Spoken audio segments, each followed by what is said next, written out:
So hello guys, in this video I will show you how to delete auto response rule on Zoho CRM platform. So for that you will need to open any web browser on your computer and then search Zoho CRM.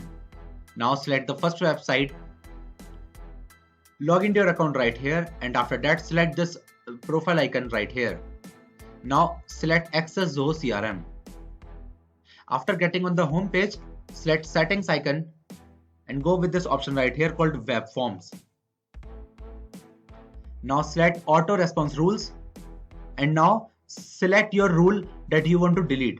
Let's say I want to delete this rule right here, then you have to put your cursor on that rule, and now you can see this 3 dot button right here. Now put your cursor on this button right here. After that you guys can see these two options. Now select delete and again select this red button right here. And just like that, you guys now have successfully deleted your auto response rule on your Zoho CRM platform. So that's how you guys do it, and that's it for the video guys. So if you find this video helpful, then make sure to share it with your friends and also subscribe to our channel for more such videos. And thanks for watching.